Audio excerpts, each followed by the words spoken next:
Hello, everyone, and welcome back to Everyday English Academy, where speaking English becomes natural and enjoyable. I'm Sarah. And I'm Mike. Hello, Sarah, and hello to everyone tuning in from around the globe. It's amazing to have you all here today. It really is. I'm so excited about today's topic, Mike. How are you feeling? I'm feeling great, thank you. I just had my morning coffee, and I'm ready to dive into our conversation. How about you? I'm doing wonderful. Actually, I was just scrolling through my phone before we started recording. Perfect timing then, because today we're talking about social media habits. Yes, our topic is how to talk about your social media habits in English.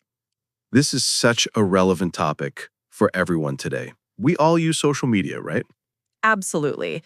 Whether it's Instagram, TikTok, Facebook, or Twitter, social media is part of our daily lives. Before we jump into the conversation, we have a quick request for all of you.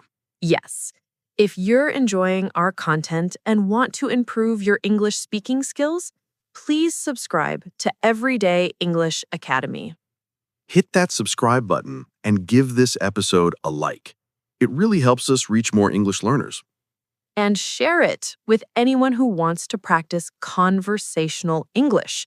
We appreciate your support so much. Thank you, everyone. Now, Sarah, let's talk about social media. Let's do it. So, Mike, how much time do you spend on social media every day? Oh, that's a good question. I probably spend about 2 hours total, maybe more on weekends. 2 hours? That's actually not too bad. What about you? Are you constantly checking your phone? Well, I try not to be, but honestly, I check Instagram quite often. Maybe too often. Don't worry, you're not alone. Most people check their social media multiple times per day. That's true. Actually, I want to teach our listeners some useful vocabulary about social media before we continue. Great idea. Let's start with the basics. The first phrase is scroll through. This means to move up and down on your phone screen looking at content. For example, I scroll through Instagram every morning. Perfect. Another one is post. As a verb, it means to share something on social media. I posted a photo yesterday. Yes, and we also have like as a verb. I liked your recent post. We say follow someone when we subscribe to their account. I follow a lot of travel bloggers. And the opposite is unfollow. I unfollowed some accounts that I don't enjoy anymore. There's also doom scrolling. This is a more recent term. Oh yes, doom scrolling. This is important. What does it mean, Mike? Doom scrolling is when you keep scrolling through negative or bad news even though it makes you feel worse. Exactly. You can't stop even though the content is depressing or stressful. It's especially common on TikTok or Twitter, where the content just keeps coming. Have you ever experienced doom scrolling? Oh, definitely. Late at night, I sometimes find myself watching video after video on TikTok. Suddenly it's midnight and I'm still scrolling. Yes, that's exactly it. You think, just one more video, but then you watch 50 more videos. And often the videos aren't even making you happy. You're just stuck in the loop. The algorithm keeps showing you content and you keep watching. The word algorithm is important too. It's the system that decides what content to show you. Right. TikTok's algorithm learns what you like and then shows you similar videos. Sometimes that's good, but sometimes it keeps you trapped, doom scrolling for hours. So, what can we do to avoid doom scrolling? That's a great question. I think we need to set limits. Limits. Yes. What kind of limits? Time limits. For example, I try not to use social media after 10 p.m. That's smart. I use a timer on my phone. After 30 minutes on TikTok, my phone reminds me to stop. Does it work? Sometimes yes, sometimes no. I sometimes just ignore the timer and keep scrolling. I understand completely. The content is designed to be addictive. It is, but we have to be aware of it. Now, let's practice some conversation phrases about social media. Good idea. How do we ask someone about their social media use? You can ask, which social media platforms do you use? Or, how often do you check your phone? What kind of content do you usually watch? Do you post a lot or do you just browse? These are all natural questions. Let me answer one. Mike, which platform do I use most? Well, you mentioned Instagram earlier. Yes, I'm on Instagram every day. I follow food bloggers and travel photographers. I spend most of my time on YouTube and Twitter. What do you watch on YouTube? Mostly educational videos. I like science channels and documentaries. That's productive. I watch cooking tutorials and travel vlogs. Do you ever post your own content? Sometimes I post photos of my meals or places I visit. Nothing too serious. Same here. I'm not an influencer or anything.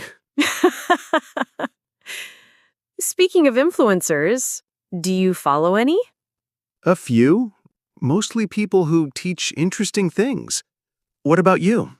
I follow some fitness influencers and a couple of motivational speakers. Do you find their content helpful?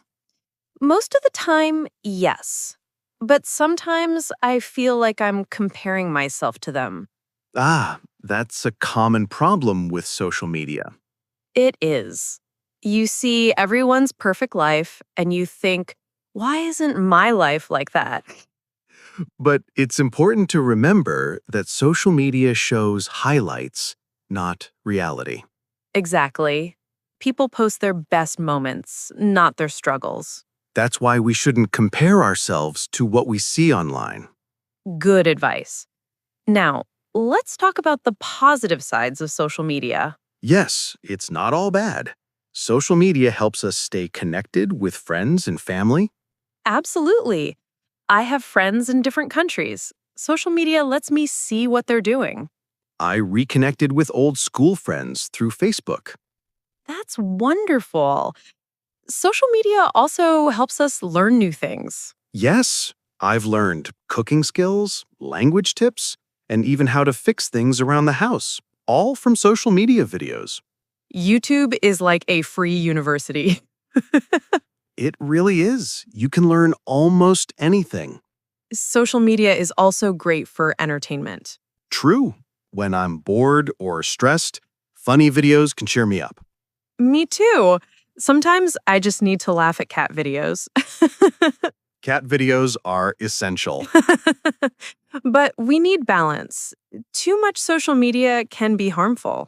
Absolutely. It can affect our sleep, our mood, and our productivity. That's why it's important to have healthy social media habits. Should we share some tips for healthy social media use? Yes, let's do that. Tip number 1, set time limits. Decide how much time you want to spend and stick to it. Tip number 2, turn off notifications. This is huge. Notifications constantly interrupt you. If you turn them off, you won't feel the urge to check your phone every 5 minutes. Tip number 3, follow accounts that make you feel good. Unfollow accounts that make you feel bad, jealous, or stressed. Your social media feed should inspire you, not depress you. Tip number 4, take regular breaks from social media. Maybe one day per week, don't use it at all. Or take a month-long break if you need it. Some people call this a digital detox. Yes, a digital detox. It means taking time away from technology to reset. It can be really refreshing. And tip number 5, don't use social media right before bed. The blue light from your screen can make it harder to sleep. Plus, scrolling through content can make your brain too active. Try reading a book instead or listening to calm music. These are all practical tips that anyone can try. Now, let's practice using some phrases. Sarah, can you tell me about your morning social media routine? Sure, I usually check my phone as soon as I wake up. I know it's not the best habit. What do you check first? I scroll through Instagram to see what my friends posted overnight. Do you post anything in the morning? Not usually. I'm more of a lurker in the morning. A lurker. Yes, that means someone who watches but doesn't post or comment. I just observe. Ah, I see.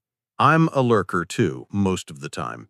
Later in the day, I might share a story or comment on someone's post. What's the difference between a post and a story? Good question. A post stays on your profile permanently unless you delete it. And a story? A story disappears after 24 hours. It's temporary. So stories are for more casual, everyday moments. Exactly. Like, here's my coffee, or look at this sunset. And posts are for more important photos or announcements. Right. Though everyone uses them differently. True, some people post everything, some people barely post at all.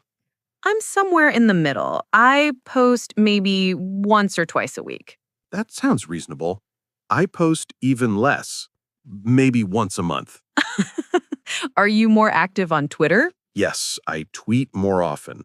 Short thoughts, news articles, things like that. Twitter is good for quick updates and conversations. Exactly. It's more about text than photos. Now, let's talk about TikTok because it's so popular right now. TikTok is everywhere. Do you use it, Sarah? I do, but I try to limit my time. It's so easy to get sucked in. The videos are short, so you think, I'll just watch one. But then you watch 100. The algorithm is very powerful. It knows exactly what you like. Sometimes it's scary how well it knows me. I know what you mean.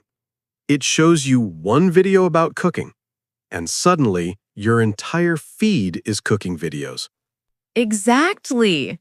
That's when doom scrolling happens. You're scrolling, and you lose track of time. Have you ever looked at the clock and realized you've been on TikTok for 2 hours? Yes, definitely. That's why I try to be more mindful now. Mindful. That's a good word. It means being aware and present. If you're mindful about your social media use, you make conscious choices. You decide when to use it and when to put it away. Instead of just automatically reaching for your phone. Right. We need to break the automatic habit. It takes practice, but it's worth it. Before we finish, let's review some of the phrases we learned today. Good idea. We learned scroll through, which means to look through content on your phone. We learned post, like, follow, and unfollow. We talked about doom scrolling, which is scrolling through negative content endlessly. We learned algorithm, which is the system that decides what content you see. We talked about digital detox, which is taking a break from technology. And lurker, which is someone who watches but doesn't post or comment. These are all useful words for talking about social media in English. Now, our listeners can have conversations about their social media habits with confidence. You can tell people which platforms you use, how often you check them, and what kind of content you enjoy. And you can discuss the positive and negative aspects of social media. It's a very relevant topic for everyday conversation. So, everyone, we hope this was helpful for you. Before we go, we have a question for you all. Yes, we want to know, what's your biggest social media habit? Do you doom scroll on TikTok? Do you check Instagram every morning? Do you post too much or too little? Tell us in the comments below. We'd love to hear from you. And try to use some of the phrases we learned today in your comment. For example, I scroll through Instagram for 1 hour every day. Or, I'm trying to stop doom scrolling on TikTok. Writing in the comments is great practice for your English. And please don't forget to subscribe to Everyday English Academy. Click the bell icon so you get notified when we post new content. Give us a like if you found this episode useful. We have so many more conversations coming your way. Thank you so much for listening today, everyone. You're doing an amazing job with your English learning. Keep practicing, keep improving, and remember, balance is key with social media. We'll see you in the next episode of Everyday English Academy. Take care, everyone. Goodbye and happy learning. Bye-bye.